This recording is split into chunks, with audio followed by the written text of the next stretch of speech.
क्योंकि आज यहाँ कांग्रेस पार्टी हुकूमत में है, रेवंत रेड्डी साहब की सरकार चल रही है और जो कांग्रेस पार्टी ने वादे किए थे माइनॉरिटी कम्युनिटी के लिए, जो चेवेल्ला डिक्लेरेशन करके उन्होंने वादा किया था, आज उन कोई भी वादे के ऊपर उन्होंने अमलावरी नहीं की है। तो मैं यहाँ से डिमांड करती हूँ रेवंत रेड्डी साहब को, आप चेवेल्ला डिक्लेरेशन को इमीडिएटली अमल कीजिए।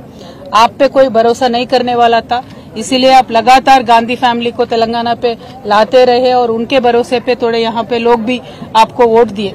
और माइनॉरिटी डिक्लेरेशन अब जब कर रहे थे तब सलमान खुर्शीद साहब को भी लेके आके आपने माइनॉरिटी डिक्लेरेशन का पूरा ओपन करके दिया था, लेकिन जितने भी उसमें वादे हैं वो एक भी आपने आज तक अमल नहीं किया।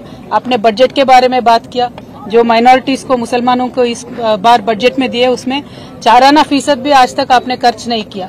और जो आप ये अलगा व्यवहार माइनॉरिटी कम्युनिटी से कर रहे हैं, हम इस पे बिल्कुल भी खुश नहीं है, या माइनॉरिटीज भी खुश नहीं है। तो मैं आपसे यही डिमांड करती हूँ कि इमीडिएटली आप माइनॉरिटीज के जितने भी वादे हैं वो निभाइए। इस साल का बजट आपने 3000 करोड़ दिया है, लेकिन खर्च सिर्फ 700 करोड़ आपने किया है।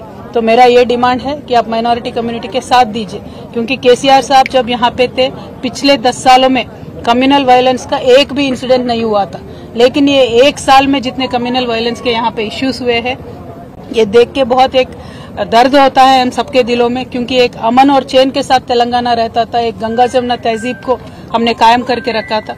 लेकिन जब से रेवंत रेड्डी साहब आए हैं, ये तो कम्युनल वायलेंस पे ना ध्यान दे रहे हैं, ना मुसलमानों के तरक्की पे ध्यान दे रहे हैं, ना हिंदुओं के तरक्की पे ध्यान दे रहे हैं। इसीलिए मुझे लगता है जो जिस उनका व्यवहार है, उनका बर्ताव है, मुझे तो लगता है कि उनके रूट्स सारे आरएसएस में है, इसीलिए एक डिफरेंशियल ट्रीटमेंट ये दे रहे हैं, ऐसा मुझे लगता है।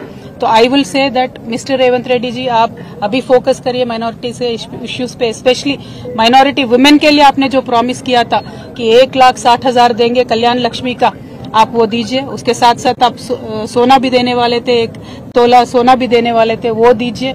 पढ़ाई के वास्ते जो टिम्रिस के हमने स्कूल कायम करके रखे थे, आज उनका क्वालिटी देख के तो बहुत ही डर लग रहा है। आप क्वालिटी अच्छा बना के टिम्रिस को चलाइए। तालीम के वास्ते, माइनॉरिटी बच्चों के तालीम के वास्ते आप जोर दीजिए, रिव्यू कीजिए, और जॉब्स में सब चीजों में भी माइनॉरिटीज को आप आगे फुट में रखिए। ये हमारा डिमांड है। और रेवंत रेड्डी साहब का मैं यही कहना चाहती हूँ कि निजामाबाद में बहुत ही ज्यादा पॉपुलेशन है माइनॉरिटीज का, हैदराबाद के बाद बिगेस्ट पॉपुलेशन निजामाबाद में है। तो यहाँ लेकिन आज तक भी कुछ भी बजट निजामाबाद में आया नहीं है। यहाँ से शबीर अली साहब भी है, उन्होंने कंटेस्ट भी किया, लेकिन शबीर अली साहब ने भी कुछ भी जोर नहीं दिया, 1 भी रुपया निजामाबाद के लिए एडिशनली यहाँ पे नहीं आया है। तो मैं आपसे यही डिमांड करूंगी और लगातार मैं यही कहते रहूंगी कि जो भी कम्युनल इश्यूज है उन सब पे आप जोर दीजिए, चाहे वो जैनूर का इश्यू होने दीजिए या कुछ भी इश्यू होने दीजिए।